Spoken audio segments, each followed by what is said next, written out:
Hello students. So students, as you know that in the previous part we had started chapter number 15 statistics. Okay student, in that part I told you about the measure of dispersion. Okay, I told you that measure of dispersion is the variation in the data. Okay, after that I told you that there are various types of measure of dispersion such as range, quartile deviation, standard deviation and mean deviation. Okay, and after that we have started what is mean deviation and how can we find the value of mean deviation. Okay, in the previous part student, we had studied how to calculate mean deviation for ungrouped data. ठीक है, so in this part I am going to start how to find mean deviation for discrete frequency distribution. ठीक है, अगर आपके पास discrete frequency distribution है तो उसका mean deviation कैसे find करेंगे वो हम लोग आज यहाँ सीखेंगे. ठीक है, तो स्टूडेंट डिस्क्रीट फ्रीक्वेंसी डिस्ट्रीब्यूशन का मतलब ये हुआ कि ऐसे दिया हुआ कि अगर कोई डेटा x1 डेटा f1 बार अपीयर हो रहा है, x2 data f2 time appear हो रहा है, x3 डेटा f3 बार अपीयर हो रहा है, ऐसे ही अगर xn डेटा है और वो fn बार अपीयर हो रहा है तो ऐसे डेटा का हम लोग मीन डेविएशन कैसे निकालते हैं. तो उसका भी एक सिंपल सा फॉर्मूला है बिल्कुल पहले जैसा. तो हम लोग लिखते हैं let the given data, let the given data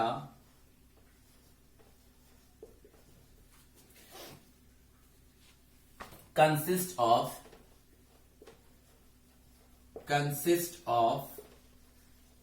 discrete observations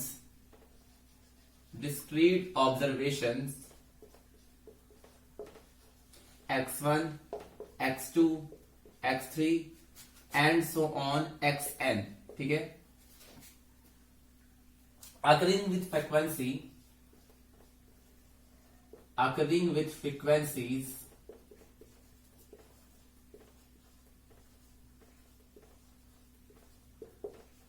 f1, f2, f3 and so on fn respectively.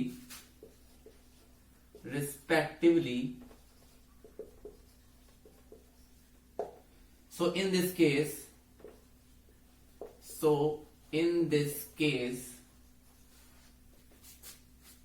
mean deviation about mean we can represent like this also. ठीक है, जो होता है sigma fi mod xi minus x bar divided by capital N. ठीक है, या इसको हम लोग लिखते हैं कैपिटल N की जगह ऐसे भी लिखते हैं हम लोग सिग्मा fi. और आपको ही पता है स्टूडेंट कि सिग्मा fi क्या होता है, सम ऑफ ऑल द फ्रीक्वेंसीज, जिसको हम लोग किससे रिप्रेजेंट करते हैं कैपिटल N से. तो इसी को हम लोग फर्दर ऐसे लिखते हैं sigma fi mod xi minus x bar upon n, where n is equal to sigma fi, जिसको बोलते हैं sum of all the frequencies. ठीक है, तो देखो क्या है डिस्क्रीट फ्रीक्वेंसी डिस्ट्रीब्यूशन का मतलब ये है कि हमारे पास कुछ डिस्क्रीट डेटा है. ठीक है, जैसे कि x1, x2, x3 and so on xn, और ये सारे डेटा के जो फ्रीक्वेंसीज है वो कैसी है f1, f2, f3 and so on fn. मतलब कि x1 जो डेटा है वो f1 टाइम अपीयर हो रहा है, x2 जो डेटा है वो f2 टाइम अपीयर हो रहा है, x3 जो डेटा है वो f3 टाइम अपीयर हो रहा है, ऐसे ही xn जो डेटा है वो fn टाइम अपीयर हो रहा है. तो अगर ऐसा डेटा गिवन है तो उस केस में मीन डेविएशन कैसे फाइंड करेंगे. बिल्कुल वही चीज है कि मीन डेविएशन जब हम निकालते हैं तो अबाउट सेंट्रल वैल्यू या अबाउट मिडिल वैल्यू निकालते हैं.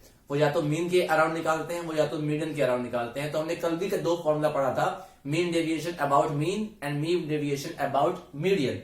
तो ये जो md इन ब्रैकेट x बार दिखा है इसका मतलब क्या हुआ, mean deviation about mean which will be equal to sigma fi mod xi minus x bar divided by sigma fi. और sigma fi is nothing but the sum of all the frequencies. So in place of that we can use capital N. ठीक है, ऐसे ही अगर मुझे क्या लिखना हो, अगर मुझे लिखना हो मीन डेविएशन अबाउट मीडियन, तो वो भी उसका भी फॉर्मूला सेम हो जाएगा. बस x बार की जगह क्या आ जाएगा स्टूडेंट, x बार की जगह आ जाएगा capital M about sigma F I. ठीक है, सिग्मा एफ आई कह लो या इसको भी ऐसे लिख सकते हैं हम लोग, एक्स आई माइनस एक्स बार इसका मॉड डिवाइडेड बाई एन। ठीक है, तो ये हमारा फॉर्मूला हो गया for calculating mean deviation for discrete frequency distribution. यहां आप चाहो तो लिख सकते हो कि वेयर ये तो मैंने आपको कभी बताया था, एम डी एक्स बार क्या रिप्रेजेंट करता है, एम डी एक्स बार रिप्रेजेंट करता है क्या, mean deviation about mean, mean deviation about mean and MD का मतलब मीन डेविएशन, एमडी एम क्या रिप्रेजेंट करता है, मीन डेविएशन अबाउट मीडियन। ठीक है, मीन डेविएशन अबाउट मीडियन। ठीक है, ये मैंने कल आपको बताया था। तो सिंपल सा फॉर्मूला है, आपको इस केस में भी क्या निकालना हो, जिसके अराउंड मीन डेविएशन पूछा जाएगा, अगर मीन के अराउंड निकालना है तो मीन पहले निकालना पड़ेगा, अगर मीडियन के अबाउट निकालना है तो मीडियन निकालना पड़ेगा, उस मीन या मीडियन को हर एक डेटा में से माइनस करना पड़ेगा, उसकी एब्सोल्यूट वैल्यू निकालनी होगी, और उस एब्सोल्यूट वैल्यूज को मतलब कि हर डेटा की एब्सोल्यूट वैल्यू को उसके नंबर ऑफ फ्रीक्वेंसी से मल्टीप्लाई करके ऐड करने के बाद ऐड कर देंगे हम सभी को, और उसको टोटल नंबर ऑफ फ्रीक्वेंसी से डिवाइड कर देंगे, तो हमें मीन डेविएशन मिल जाएगा। ठीक है, तो इसके लिए स्टूडेंट बेसिकली हम लोग बहुत सिंपल चीजें कैलकुलेट करेंगे। ठीक है, अब देखिए ये आपने लिख लिया होगा, तो इसको पहले मैं एक क्वेश्चन के थ्रू आपको एक्सप्लेन करता हूं। आई होप आपको फॉर्मूला याद हो, याद नहीं है तो आपने लिख लिया हो। ठीक है, so first you note down this, then I will discuss one question. Okay,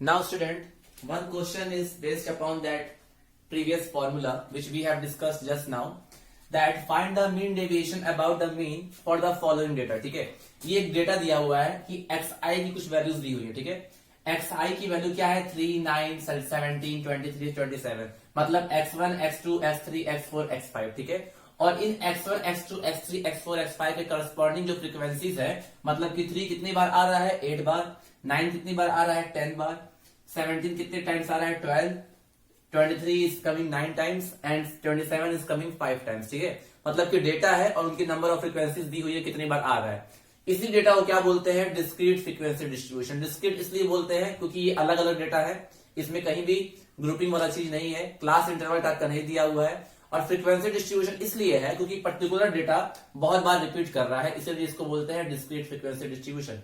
ठीक है, ऐसा चीज आपने 9th क्लास में पढ़ा था, बिल्कुल भाई है। तो इसके लिए मुझे मीन डेविएशन निकालना है अबाउट मीन। तो अबाउट मीन निकालने के लिए पहले हमें मीन कैलकुलेट करना होगा, मीन के बाद निकालने के लिए हमें डेविएशन निकालना होगा, और डेविएशन के बाद जो फॉर्मूला है उसके अकॉर्डिंग हम लोग चलेंगे। ठीक है, तो पहले हम लोग कुछ कॉलम बना देते हैं। कॉलम किसका किसका बनाएंगे, पहले हम कॉलम बनाते हैं एक्स आई का। ठीक है, उसके बाद कॉलम बनाएंगे हम लोग एफ आई का, उसके बाद कॉलम बनाएंगे एफ आई एक्स आई का, क्योंकि जब मीन निकालना होता था तो हम लोग एफ आई एक्स आई निकालते थे। ठीक है, उसके बाद स्टूडेंट क्या निकालना होगा, हमें इसका कॉलम बनाना होगा, that is X I minus X bar. ठीक है, और लास्ट में क्या बनाना होगा, एफ आई और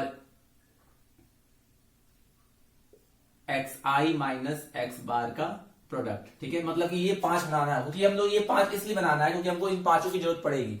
ये तो 2 क्वेश्चन में दिया ही हुआ है। एफ आई एक्स आई मैंने इसलिए बनाया क्योंकि मीन निकालने के लिए हमें फॉर्मूला पता है। मीन निकालने का फॉर्मूला क्या होता है, sigma F I X I upon sigma F आई, आपने पढ़ा है। ठीक है, तो इसकी भी जरूरत पड़ेगी। दूसरा फॉर्मूले में ये आया था x I minus X bar, तो इसकी भी जरूरत पड़ेगी, और फॉर्मूले में ये भी था F I into mod of X I minus X bar, तो इसकी भी जरूरत पड़ेगी। तो टोटल हमें 5 कॉलम की जरूरत पड़ेगी, जो कि हमने बना लिया। ठीक है, उसके बाद हम चलते हैं कैलकुलेट करने। तो पहले मैं इसको ऐसे सेग्रीगेट कर देता हूं। ठीक है, अब देखिए पहला डेटा क्या है स्टूडेंट, पहला डेटा है 3, तो 3 लिखा, फिर क्या लिखा मैंने, 9 लिखा, फिर लिखा 27, देन 23 एंड 27, 17 है ये, 3, 9, 17, 23, 27। ठीक है, इसकी कॉरेस्पॉन्डिंग फ्रीक्वेंसी कितनी है, 8, फिर 10, फिर 12, फिर 9, फिर 5। अब एफ आई एक्स आई निकालना है ना, तो एफ आई एक्स आई का मतलब क्या होता है स्टूडेंट? एफ आई एक्स आई का मतलब होता है एफ इंटू एक्स, यानी कि 3 into 8 24, 9 into 10 90, 17 into 12 204, 23 into 9 207 and 27 into 5 135। ठीक है, हाँ ठीक है। अब देखो स्टूडेंट, ये एफ आई है ना, अगर इन सारे एफ आई को हम लोग ऐड कर दे तो हमें क्या मिलेगा? सिग्मा एफ आई मिलेगा कि नहीं? क्योंकि सारे एफ को, सारे फ्रीक्वेंसीज को ऐड कर दोगे तो वही क्या होगा? सम ऑफ ऑल द फ्रीक्वेंसीज, और सम ऑफ ऑल द फ्रीक्वेंसीज को कैसे लिखते हैं? सिग्मा एफ आई। कितना आएगा यहां से? 10 और 8 18, 18 12 30, 30 9 39 5 44, तो 44 आएगा। ठीक है, ऐसे ही सिग्मा एफ आई एक्स आई कितना आएगा? सिग्मा एफ आई एक्स आई आप ऐड करोगे स्टूडेंट तो कितना होगा? इन सबको ऐड कर लो, 90 और 24 114, 114, 114 और 204, 318, 318 और 207, 525, 525 और 135, 660, 660 आएगा। Yes, it is 660। ठीक है, अच्छा तो पहले हमें एक्स बार निकालना होगा ना। एक्स बार हमारा होता क्या है? एक्स बार हमारा मीन होता है, तो मीन इक्वल टू क्या होता है student? X bar equal to क्या होता है? Sigma F I X I upon sigma F I. ठीक है, ये होता है हमारा। तो हमें तो पहले मीन निकालना होगा ना। अगर हमें मीन नहीं निकाला तो हम लोग ये कैसे फाइंड करेंगे? तो पहले हम मीन निकाल लेते हैं इन दोनों की मदद से, जिसका फॉर्मूला ये होता है। ठीक है, अब आपको सिग्मा एफ आई एक्स आई पता है कितना? 660, और सिग्मा एफ आई कितना है? 44। इसको जब आप स्टूडेंट डिवाइड करोगे तो ये 15 आएगा। ठीक है, 15 आएगा, 15। ठीक है, अब ध्यान से देखो, 15 आया मतलब कि एक्स बार की वैल्यू कितनी मिल गई? 15। अब देखो, जो हमें ये वाला निकालना है, ये वाला, ये कैसे निकालेंगे? एक्स आई यहाँ पे कितना है? 3, और एक्स बार कितना है? 5। तो जब आप निकालोगे ये वाला मॉड इसका, तो 3 माइनस, मतलब कि उस वैल्यू में से, हर एक वैल्यू में से मीन को हमको माइनस करना है और उसकी एब्सोल्यूट वैल्यू लेनी है। तो 3 में से 15 माइनस कर दे और इसका एब्सोल्यूट वैल्यू ले ले। 3 में से 15 माइनस किए तो -12 बचेगा, और -12 का एब्सोल्यूट वैल्यू कितना हो गया? -12, सॉरी 12, केवल 12 बचेगा। ठीक है, क्योंकि एब्सोल्यूट वैल्यू है ना यहाँ पे, तो पॉजिटिव ही आएगा। ऐसे ही यहाँ पे 9 है। अब देखो, ये वाला कॉलम निकालने के लिए तो मैंने आपको करके दिखा दिया ना, आप डायरेक्टली भी कर सकते हो। कैसे? आपको हर एक डेटा में से मीन माइनस करना है और उसकी एब्सोल्यूट वैल्यू लेनी है। वही होता है हमारा mod of X I minus X bar. ठीक है, अब देखो यहाँ 9 है, 9 में से 15 माइनस करोगे स्टूडेंट, अब मैं डायरेक्टली कर रहा हूं, 9 में से 15 माइनस करोगे क्योंकि एक्स बार की वैल्यू 15 आई है, तो 9 में से 15 गया -6, और -6 का एब्सोल्यूट वैल्यू 6, तो ये भी 6 आ गया। ठीक है, ऐसे ही 17 में से 15 गया 2, और 2 का एब्सोल्यूट वैल्यू 2 ही रहेगा। ठीक है, फिर 23 में से 15 गया तो 8, तो यहाँ पे 8 आया, और 27 में से 15 गया तो 12 आया। तो मतलब कि mod of X I minus X bar हमने कैलकुलेट कर लिया। इसी को बोलते हैं स्टूडेंट, देखो जो एक्स आई माइनस एक्स बार होता है ना, जो एक्स आई माइनस एक्स बार होता है, इसको डेविएशन बोलते हैं। ठीक है, इसको क्या बोलते हैं? डेविएशन। डेविएशन क्यों बोलते हैं? याद करो क्लास 10th में जो हम लोग एज्यूम मीन मेथड पढ़ते थे, तो वहां पे ए एज्यूम करते थे और उस ए को हर एक डेटा में से माइनस करते थे, जिससे कि D is equal to X I minus A लिखते थे। वो एक्स आई माइनस ए होता क्या था? वो एक्चुअल में डेविएशन ही होता था। तो ये जो अंदर लिखा होता है ना मॉड के, वो डेविएशन होता है, और जब उसका एब्सोल्यूट ले लोगे, मतलब कि मॉड ले लोगे, तो वो क्या रिप्रेजेंट करता है? Absolute values of deviation. तो वो हमने सारा निकाल लिया, मैंने ये एक करके आपको बता दिया, बाकी सारा भी आप ऐसे निकाल सकते हो। ठीक है, तो मतलब कि हर डेटा के लिए मुझे एक्स आई माइनस एक्स बार मिल गया। अब मुझे नेक्स्ट कॉलम में क्या करना है कि इसको मुझे फ्रीक्वेंसी से मल्टीप्लाई करना है। क्यों? क्योंकि फ्रीक्वेंसी में मुझे ये चाहिए ना, मुझे फॉर्मूला में ये चाहिए था। तो आप इस वाली वैल्यू को f से मल्टीप्लाई करो, तो 12 इंटू 8 कितना आ जाएगा? 96, 10 इंटू 6 कितना आएगा? 60, 12 इंटू 2 कितना आ जाएगा? 24, 9 इंटू 8 72, एंड 5 इंटू 12 60। ठीक है, आया? ठीक है, अब देखो आप अगर इन सबको ऐड कर दोगे तो आपको मिलेगा क्या?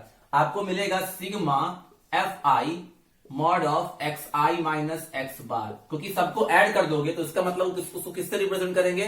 सिग्मा से रिप्रेजेंट करेंगे। तो इन सभी डेटा को आप ऐड कर दोगे तो sigma F I mod X I minus X bar हो जाएगा। अब इसको आप ऐड करके देखो कितना आ रहा है? 96 और 60 156, 156 और 24 180, 180 और 72 252 और 60, 252 और 60 312 आई थिंक आएगा। यस 312। ठीक है, तो 312 आ गया। ठीक है, तो हमारा sigma F I mod of X I minus X bar भी आ गया और सिग्मा एफ आई भी आ गया। तो मीन डेविएशन अबाउट मीन क्या होता है student? Mean deviation about mean क्या होता है? Sigma F I mod of X I minus X bar divided by sigma F आई, यही तो होता है। सिग्मा एफ आई भी लिखते हैं या एन भी लिखते हैं, कैपिटल एन। ठीक है, अब देखो sigma F I in mod of X I minus X bar आपने ऑलरेडी कैलकुलेट कर लिया है 312। ठीक है, सिग्मा एफ आई भी आपने कैलकुलेट किया है 44। तो क्या आप इसको सॉल्व नहीं कर सकते हो? इसको सॉल्व करोगे 4 से शायद ये डिविजिबल है, तो 4 7 जा 28 और 3 4 8 जा और 11 4 जा। ठीक है, तो 78 अपॉन 11 आया। इसको जब डिवाइड करोगे तो 7 7 77 1.09, तो 7.09 will be the answer of this question. ठीक है, तो इस तरह से आप ये क्वेश्चन सॉल्व कर सकते हो। ठीक है, बहुत सिंपल है, फॉर्मूला में बस एफ आ गया है आगे और नीचे भी एफ आ गया, बाकी सब चीज सेम है। करना क्या होगा, पहले आपको एक कॉल, दो चीज तो दी ही होगी, उसकी मदद से एक एफ आई एक्स आई का कॉलम बनाओगे। फिर क्या बनाओगे, एब्सोल्यूट वैल्यू ऑफ डेविएशन, मतलब एक्स आई माइनस एक्स बार। उसके बाद क्या होगा, इसी में आपको बस फ्रीक्वेंसी का मल्टीप्लाई करना होगा।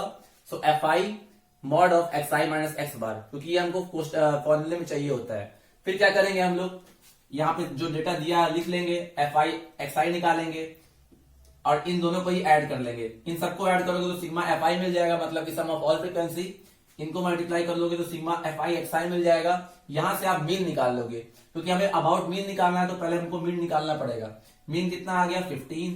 उसके बाद हमें क्या करना है, mod of X I minus X bar निकालना है। ये कैसे निकालते हैं, हर एक डेटा में से मीन को माइनस करते जाओ और उसका मॉड ले लो, वही होता है sigma x I minus X bar. ठीक है, उसके बाद 8 इंटू आप दिस करोगे तो 96 हो जाएगा। 10 इंटू 6 करोगे तो 60 हो जाएगा। 12 इंटू 2 करोगे तो 24 हो जाएगा। 9 इंटू 8 करोगे तो 72 and 5 into 12 is equal to 60। इन सभी को आप ऐड करोगे, फॉर्मूले में अप्लाई करोगे तो आपका पर्टिकुलर आंसर आ जाएगा। ठीक है, so I hope it is clear for you. Now we will move to the next question student, so please note down it. Okay,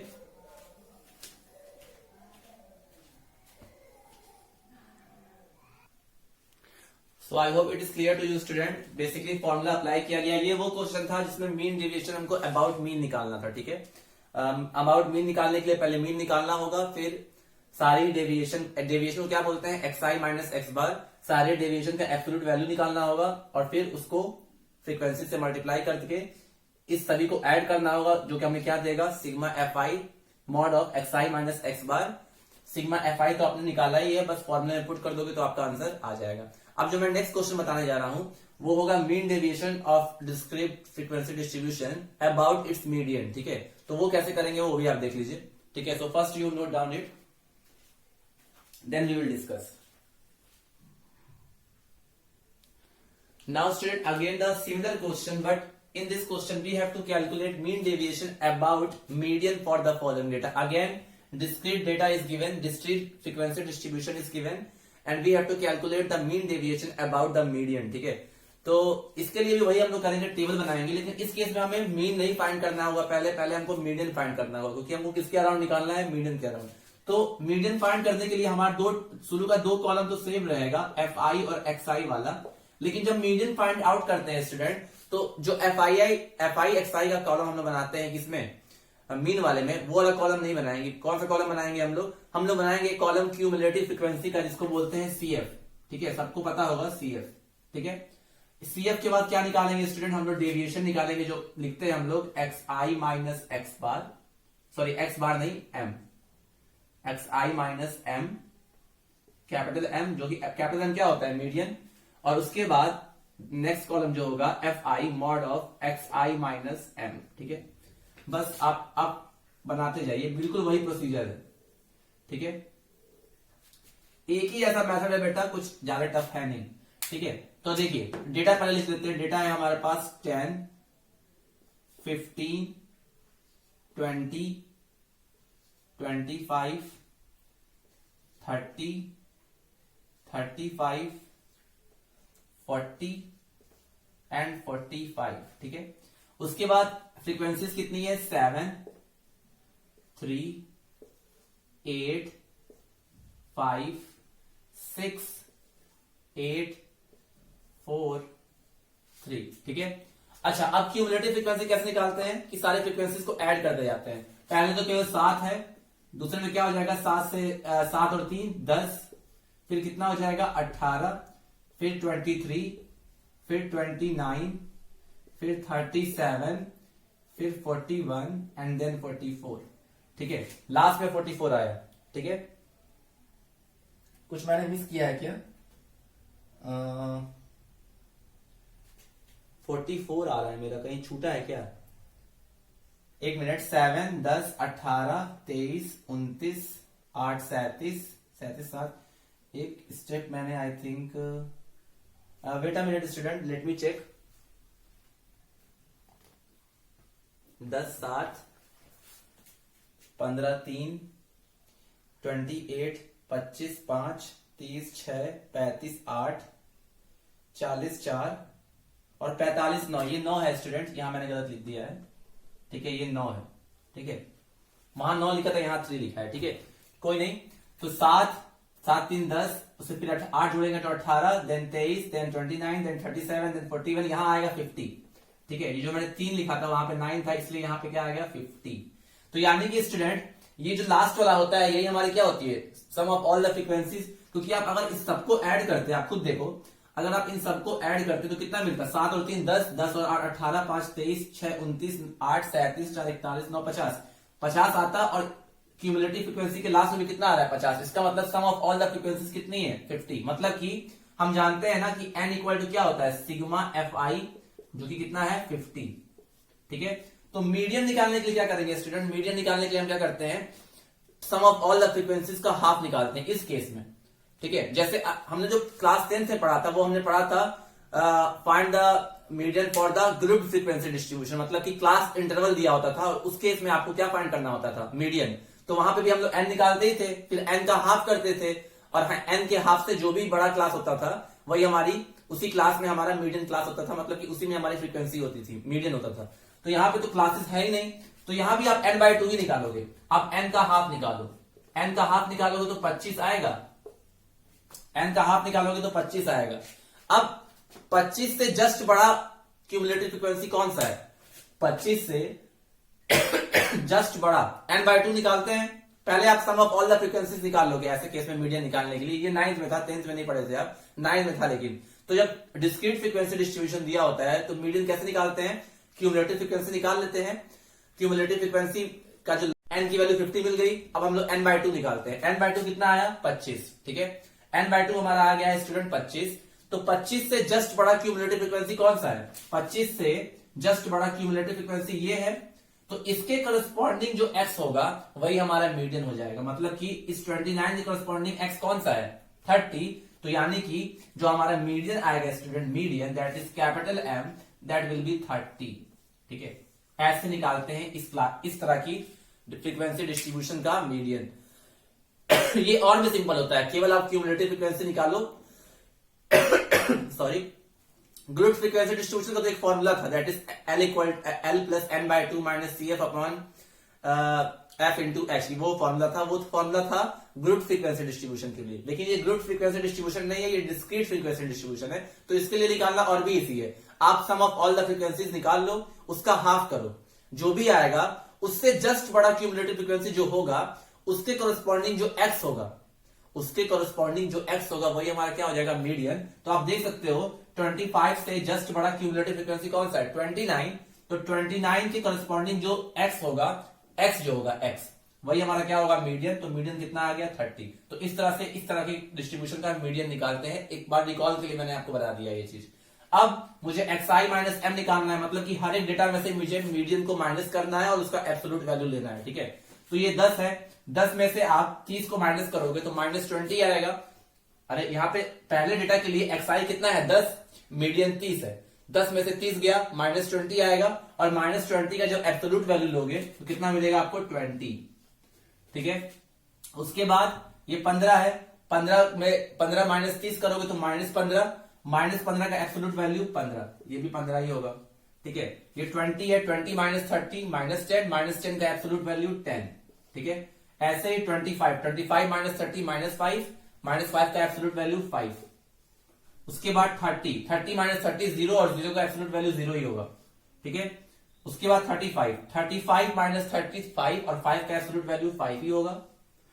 उसके बाद 40 माइनस 30 10, तो 10 का एब्सोल्यूट वैल्यू 10, और 45 माइनस 30 15, और 15 का एब्सोल्यूट वैल्यू 15, ठीक है। अब क्या करना है, अब देखो fi mod of xi minus m, मतलब कि इसमें हमें fi का मल्टीप्लाई करना होगा, मतलब कि फ्रीक्वेंसीज का इसमें हमको मल्टीप्लाई करना होगा। तो 7 इंटू 20 कितना हो गया 140, ठीक है। 3 इंटू 15 कितना हो गया 45, 8 इंटू 10 कितना हो गया 80, 5 इंटू 5 कितना हो गया 25, 6 इंटू 0 कितना हो गया 0, 8 इंटू 5 कितना हो गया 40, 4 इंटू 10 कितना हो गया 40, और 9 इंटू 15 कितना हो गया 135, ठीक है, ठीक है। अच्छा, तो इन सबको हम लोग ऐड कर दे तो हमें मिल जाएगा sigma fi mod of xi minus m, यही ना मतलब हुआ। इन सारे ही को हम लोग ऐड कर देंगे तो क्या मिल जाएगा, सिग्मा मिल जाएगा, इन सबका सम मिल जाएगा। Sigma fi mod of xi minus m कितना आएगा 140 और 45 185, 185 और 80 265, 265 और 25 290, 290 और 40 330, 330 और 40 370, 370 और 135 505 आएगा, ठीक है। 505 केवल ऐड करना है और कुछ नहीं करना है, ठीक है। तो ये हमारा वो सारे डेटा हमने निकाल लिया जो कि फॉर्मूले में हमें रिक्वायरमेंट थी, ठीक है। अब हमको मीन डेविएशन अबाउट मीडियन निकालना है, यानी कि फॉर्मूला क्या है हमारा, mean deviation about median is equal to summation fi mod of xi minus m divided by summation fi, यही होता है ना। समेशन fi मतलब sum of all the frequency, ये आपने ऑलरेडी निकाल लिया है कितना 505, समेशन fi कितना आया है 50, ठीक है। डिवाइड करोगे इसको तो पॉइंट से पॉइंट यानी कि 50.5 अपॉन 5, तो आ जाएगा आंसर 10.1, आंसर इसका होगा 10.1, ठीक है। हाँ, आंसर इज करेक्ट। तो इस तरह से हमने मीन डेविएशन अबाउट मीडियन निकाल लिया, ठीक है। देखो अबाउट मीन निकालना तो बिल्कुल इजी है, अबाउट मीडियन निकालने के लिए वो भी इजी है, लेकिन आपको मीडियन निकालने आना चाहिए। तो मीडियन कभी भी किसी भी चीज का, चाहे वो डिस्क्रीट फ्रीक्वेंसी डिस्ट्रीब्यूशन हो, चाहे वो ग्रुप फ्रीक्वेंसी डिस्ट्रीब्यूशन हो, या कॉन्टिन्यूअस फ्रीक्वेंसी डिस्ट्रीब्यूशन हो, दोनों ही केस में मीडियन निकालने के लिए हम लोग क्यूमुलेटिव फ्रीक्वेंसी निकालते हैं, आपने भी जाना होगा, ठीक है। तो ये दो कॉलम तो शुरू में सेम था ही, हमने एक एक्स्ट्रा कॉलम क्या माना क्यूमुलेटिव फ्रीक्वेंसी का। क्यूमुलेटिव फ्रीक्वेंसी आपको निकालना आता है, आप सबको ऐड करते जाओ, तो 7 10 18 23 29 37 41 50। क्यूमुलेटिव फ्रीक्वेंसी का जो लास्ट होता है वही हमारी सम ऑफ ऑल द फ्रीक्वेंसीज होती है। अगर आपको यहां से नहीं करना है तो आप इन सबको ऐड करोगे तो 50 ही आएगा, ठीक है। तो यानी कि n यानी कि सिग्मा fi कितना आ गया 50। मीडियन निकालने के लिए क्या करते हैं, इस तरह के डिस्ट्रीब्यूशन के लिए, इस तरह के डिस्ट्रीब्यूशन के लिए, ये ग्रुप वाला नहीं है, ये सिंपल वाला है, ठीक है। तो इस तरह के डिस्ट्रीब्यूशन निकालने के लिए आप n निकाल लोगे, सम ऑफ ऑल द फ्रीक्वेंसीज, उसका हाफ करो। यहां पे n का हाफ कितना आया है 25। अब हम करते क्या है, n/2 से जस्ट बड़ा, ऐसा करते थे ना मीडियन निकालने के लिए ग्रुप फ्रीक्वेंसी डिस्ट्रीब्यूशन में, वही चीज यहां भी करना है। n/2 से जस्ट बड़ा जो भी क्यूमुलेटिव फ्रीक्वेंसी होगा उसके करस्पॉन्डिंग जो भी x होगा वही हमारा मीडियन होगा, ठीक है। उस केस में हमको क्लास इंटरवल मिलता था, इस केस में हमको सिंपल x मिल रहा है, तो वही हमारा मीडियन हो जाएगा। तो 25 से जस्ट बड़ा क्यूमुलेटिव फ्रीक्वेंसी कौन सा है 29, और 29 के करस्पॉन्डिंग जो भी x होगा वही हमारा क्या हो जाएगा मीडियन। तो मीडियन हमारा कितना आ गया 30, यहां मैंने स्पेस नहीं था इसलिए मैंने यहां लिख दिया मीडियन इज 30, यानी कि m की वैल्यू कितनी मिल गई 30। m is stand for median. अच्छा, अब मुझे mod of xi minus m निकालना है, मतलब कि हर एक डेटा में से मुझे मीडियन को माइनस करना है और उसका एब्सोल्यूट वैल्यू लेना है। तो पहला डेटा 10 है, 10 में से 30 को माइनस करोगे तो -20 का मॉड 20, ऐसे 15 में से 30 माइनस करोगे तो -15 का मॉड 15, ऐसे यहाँ 20 में से 30 माइनस करोगे तो -10 का मॉड 10, फिर 25 माइनस 30 करोगे तो -5 का मॉड 5, ऐसे ही करते जाओगे तो आपको mod of xi minus m मिल जाएगा हर एक डेटा के लिए। उसके बाद हमें नेक्स्ट कॉलम में क्या करना है, देखो सारा कुछ सेम है, बस वहां पे x बार था, मीन वाले में, और यहाँ पे क्या है, नहीं वहां पे एफ आई एक्स आई था, यहाँ पे क्या है क्यूमुलेटिव फ्रीक्वेंसी, ठीक है। वहां पे मीन निकाल रहे थे, यहाँ पे क्या निकाल रहे हैं मीडियन। मीन निकालने के लिए एफ आई एक्स आई निकालना पड़ता है, मीडियन निकालने के लिए क्यूमुलेटिव फ्रीक्वेंसी निकालना पड़ता है, बाकी सारी चीजें सेम है। उसके बाद F I into mod of X I minus N निकालना था, तो इन सारे ही हमने उसकी कॉरेस्पॉन्डिंग फ्रीक्वेंसी से क्या कर दिया मल्टीप्लाई। तो जब 7 का मल्टीप्लाई 20 में किया तो 140 आया, 3 का मल्टीप्लाई 15 में किया तो 45, 8 का मल्टीप्लाई 10 में किया तो 80, इसी तरह सबको मल्टीप्लाई कर दिया।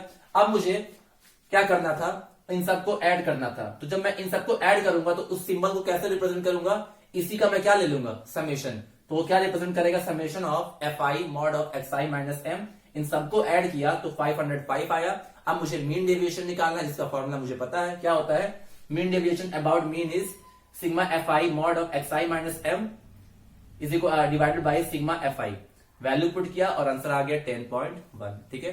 तो इस तरह से हमने ये सीखा कि mean deviation of discrete frequency distribution का about mean and about median कैसे निकालते हैं, ठीक है।